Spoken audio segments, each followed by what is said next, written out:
सूरज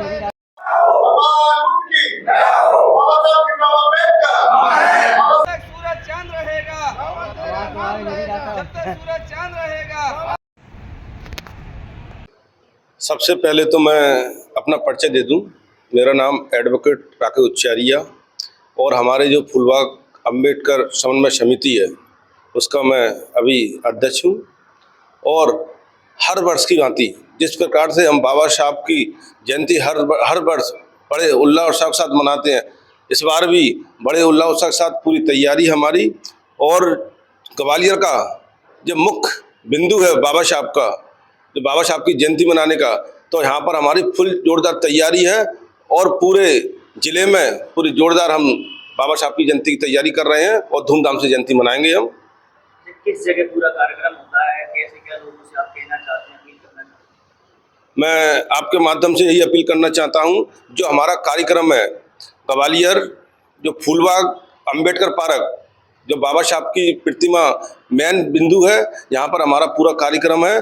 और पूरे ग्वालियर के जो भी हमारे जितने भी हमारे समाज के हमारे सब वर्ग के लोग हैं, उनसे मैं निवेदन करना चाहता हूं, आप अधिक से अधिक संख्या में आकर बाबा साहब के जयंती का लाभ उठाएं। और बाबा साहब के विचारों का भी हमारा फुल कार्यक्रम है। आप बाबा साहब के जो जीवन पर उनके जो कार्यक्रम रखे हैं, जो गायक मंडल कार्यक्रम है, नाटक के कार्यक्रम है और शाम के टाइम हमारे वक्तागणों का कार्यक्रम है।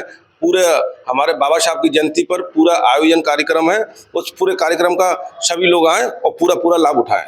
क्या कौन मुख्य अतिथि आने वाले हैं, किस प्रकार से पूरा कार्यक्रम चलेगा और क्या कुछ खास रहेगा इस बार?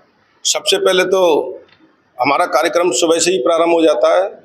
सुबह से हमारे कार्यक्रम में सबसे पहले तो बौद्ध वंदना रहेगी। बौद्ध वंदना के बाद जो हमारे गायक मंडल है उनका भी कार्यक्रम रहेगा। हमारे पूज्य भंती जी भी आएंगे और हमारे जो कार्यक्रम में जो अतिथिगण हैं उनका मैं विवरण दे देता हूँ। हमारे डॉक्टर इला गौतम जी हैं, वो वैज्ञानिक अधिकारी SLL सागर से हैं। और दूसरे हमारे विशेष अतिथि हैं, वो अपने प्रोफेसर हैं उत्तम आनंद सिंह, अर्थशास्त्र के विभागीय डॉक्टर हरि सिंह गौरव विश्वविद्यालय के वो प्रचारक हैं। और तीसरे हमारे जो सीनियर एडवोकेट है सम्मानीय बलवंत कुशवाहा जी, जो हमारे उच्च न्यायालय के सीनियर एडवोकेट हैं, वो भी उस कार्यक्रम में रहेंगे और अपने वह बाबा साहब के विषय पर अपने विचार रखेंगे। अच्छा, 11 तारीख को महात्मा ज्योतिराव फुले की भी जयंती मनाई जा रही है, क्या उसकी तैयारियां हैं, क्या कुछ आप अपनी तरफ से यहाँ पे करने वाले हैं? हाँ, मैं उसके लिए भी संदेश देना चाहता हूँ। जिस प्रकार से हमारे बाबा साहब हमारे दिल में बसे हैं और उसी प्रकार महात्मा फुले भी हमारे दिल में बसे हैं।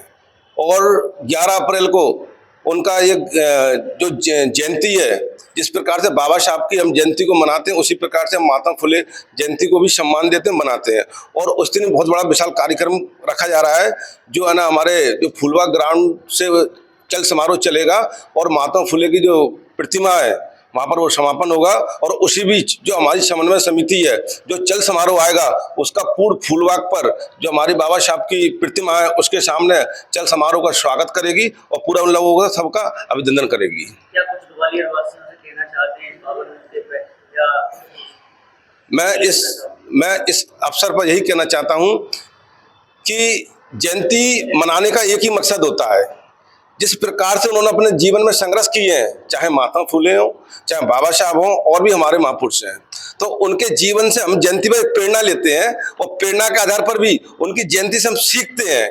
और उसी प्रकार से जब महात्मा फुले की जयंती आ रही है, बाबा साहब की जयंती आ रही है, इस 14 अप्रैल को और 11 अप्रैल को हम सबको इकट्ठा होकर और उनके जीवन से परिचय ले, उनके जीवन से हमें कुछ ना कुछ सीख लेकर अपने आने वाले समय के लिए सब लोगों के उस प्रकार से जिस लोगों ने उन्होंने संघर्ष किया, उसी प्रकार से हमें भी अपने जीवन में संघर्ष कर अपने समाज के लिए कुछ ना कुछ करना चाहिए। और आपके माध्यम से इतना ही कहना चाहूँगा कि हमारे समाज के लोग 11 तारीख को भी तैयार रहें और 14 अप्रैल को भी तैयार रहें और हमें सबको एकजुट रहना है और अपने समाज के लिए भले के लिए काम करना है।